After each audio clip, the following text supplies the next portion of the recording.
se você não aplicar, olha só, se você não aplicar essa dica que eu vou dar aqui, tenha certeza que você vai continuar reclamando que a tabela de ocorrência lá do PFMEA não é clara. Então vamos lá, gente boa do FEMEA, vamos fazer esse trem funcionar. Sigam as dicas e façam os ajustes necessários para que encaixe aí no escopo da empresa na qual você trabalha, com os produtos que você trabalha. Você vai ver que é simples, basta entender a questão do controle preventivo comportamental e o controle preventivo técnico, tá? Vejam aí as dicas e depois me diga se você vai aplicar ou se você vai continuar reclamando da tabela de ocorrência quanto à subjetividade que ela é, tá bom?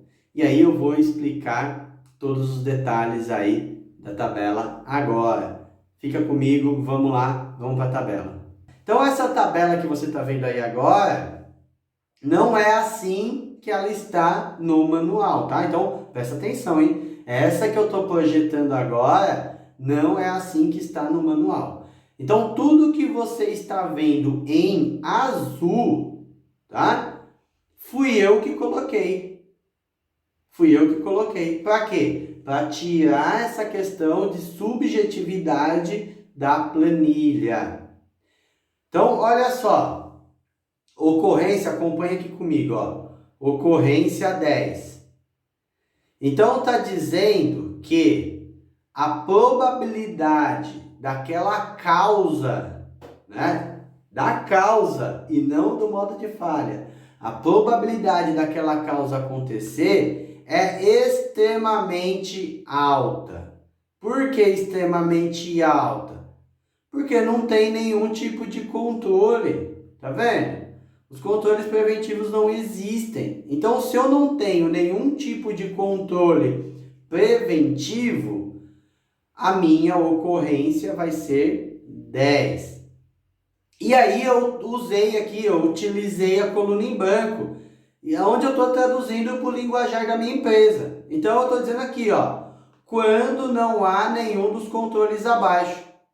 Então, se não tiver nenhum dos tipos de controle que eu listei abaixo, vai ser 10 o índice de ocorrência, beleza? Depois tem aqui, ó, os índices de ocorrência, 8 e 9. O manual está dizendo, olha, quando é 8 ou 9, a estimativa a gente chama que é muito alta. Agora, por que essa estimativa ela é muito alta?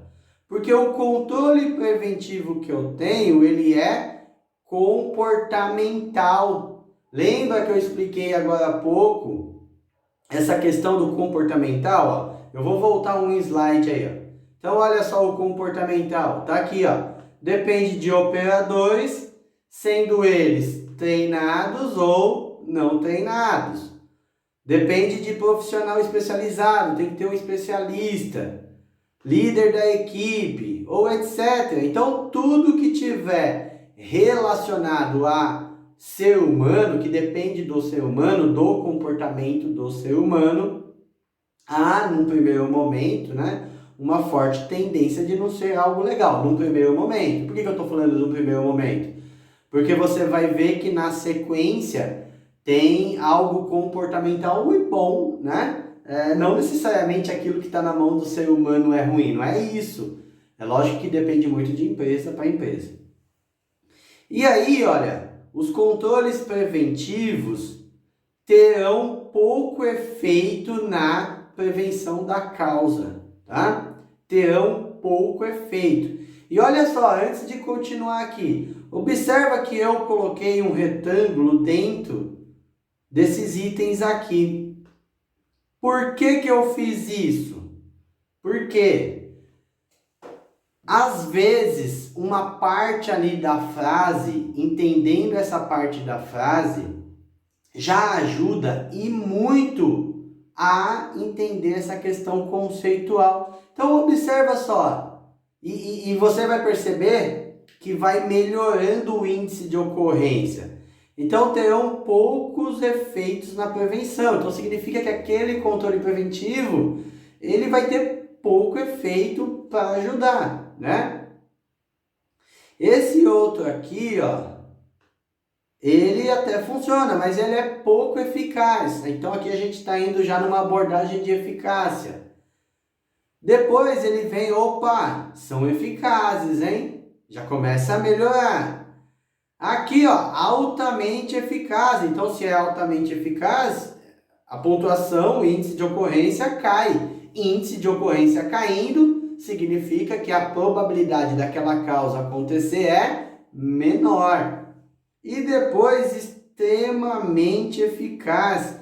Então, o extremamente eficaz logo vai passar uma mensagem que, olha, é muito difícil ou quase impossível, vamos dizer assim, aquela causa acontecer. Então, se apegue a isso também, beleza?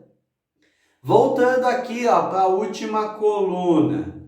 Então, observe que eu coloquei item 1 e item 2. Edson, por que você colocou esse item 1 e item 2?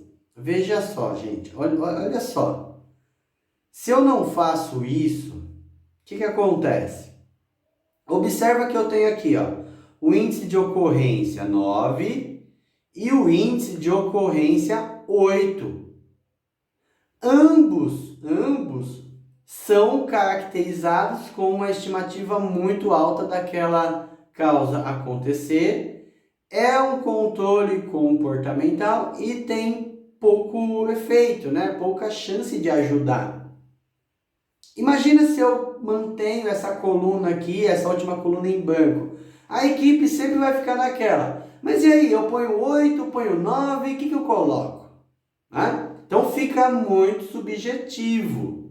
Vai depender, lógico, para quem deixar a coluna em branco, a equipe ali na hora vai entrar no consenso. Mas vai ficar perdendo tempo tentando consensar. Então já procura consensar na última coluna, já deixa tudo isso consensado. E aí na hora da reunião, na hora de pontuar, tende a ser mais rápido, tá?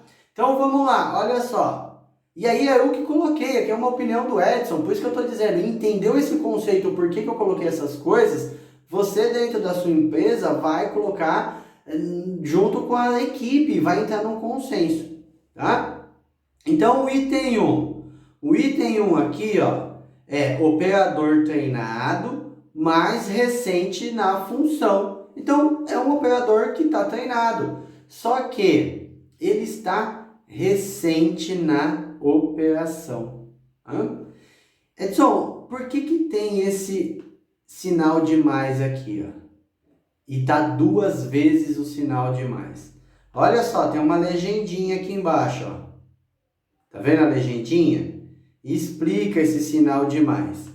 E aqui eu já vou fazer uma correção. Tá vendo? No 1 tem 2 sinais aí de mais.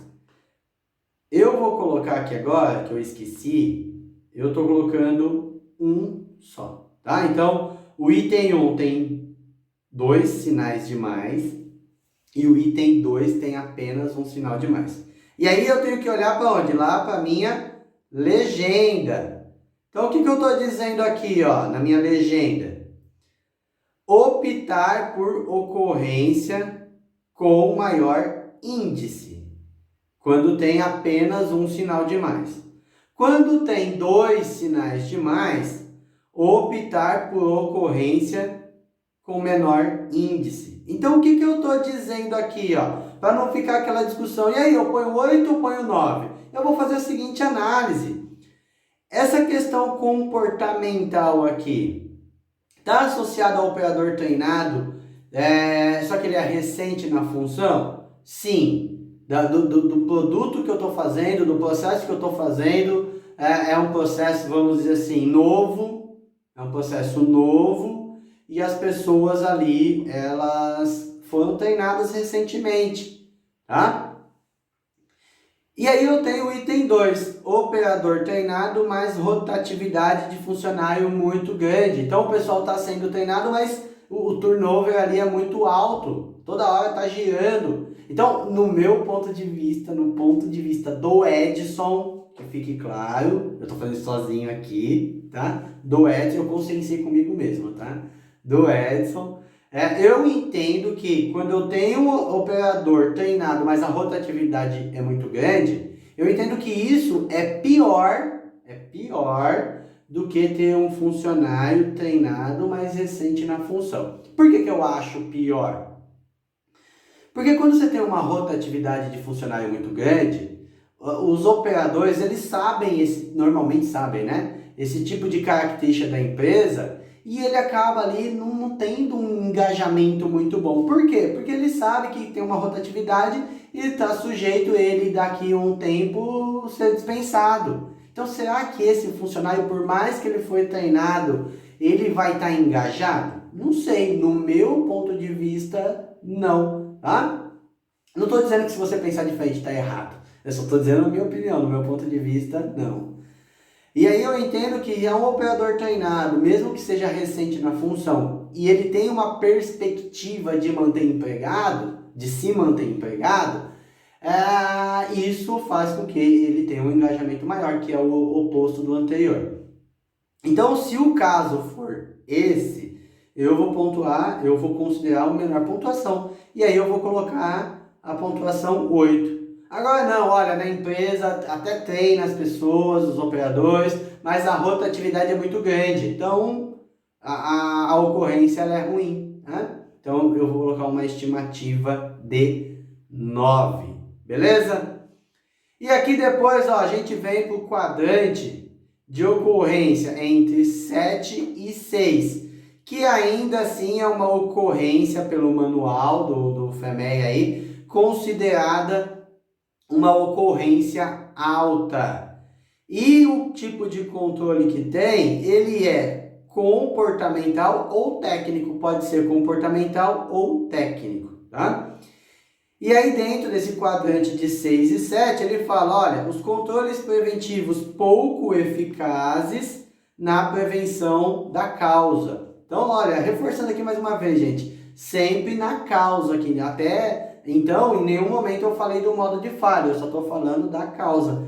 Então, ele está dizendo que um controle, seja ele comportamental ou técnico, pontuado com 6 ou 7, significa que é um controle pouco eficaz. E aí eu fui, mais uma vez, diminuir um pouco dessa questão subjetiva, porque eu posso pontuar tanto 6 como 7. Qual que vai ser o desempate? Qual que vai ser o meu critério para desempatar esses 6 ou 7? Aí eu dividi aqui, ó. Se for comportamental, ele entra dentro do 6 e do 7. Se for técnico, ele já vai no quadrante de 5 e 4. Mas vamos lá, vamos falar só do 7 e 6. Então eu estou dizendo que quando for 7 ou 6, é algo comportamental. Edson, mas por que você escolheu comportamental?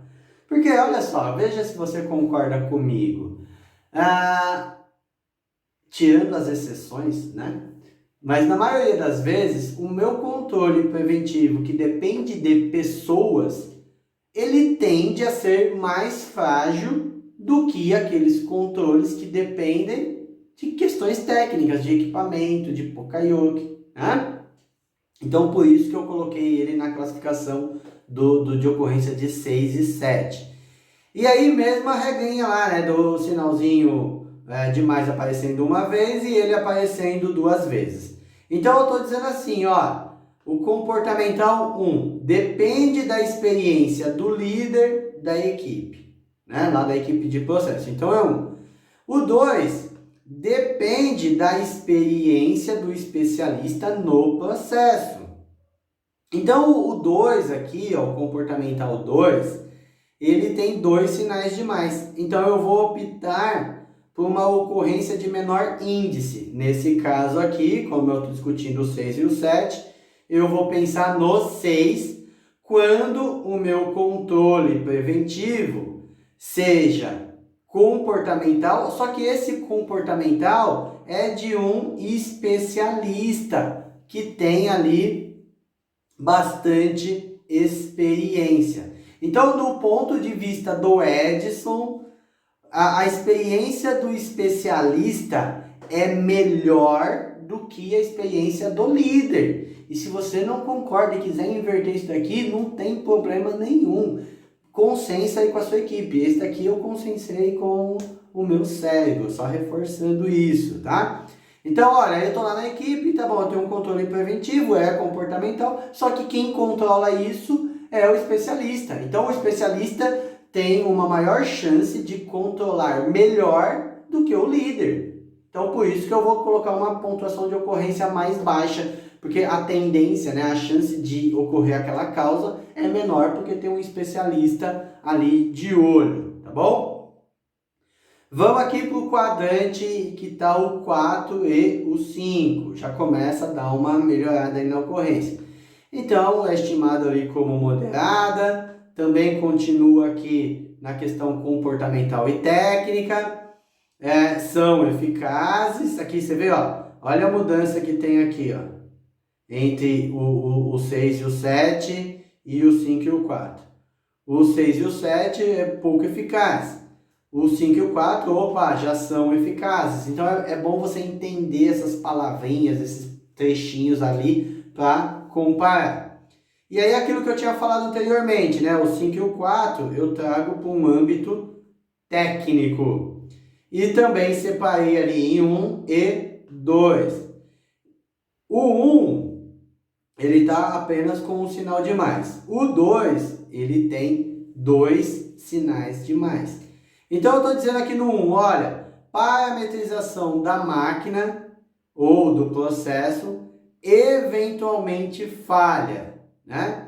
Então, eventualmente, essa questão de parametrização falha. Ou tem lá um controle de vida útil da ferramenta que eventualmente falta peça de reposição. Então, o que eu estou dizendo aqui? Olha, tem lá toda uma parte de parametrização de máquina, de processo, e eventualmente essa parametrização falha.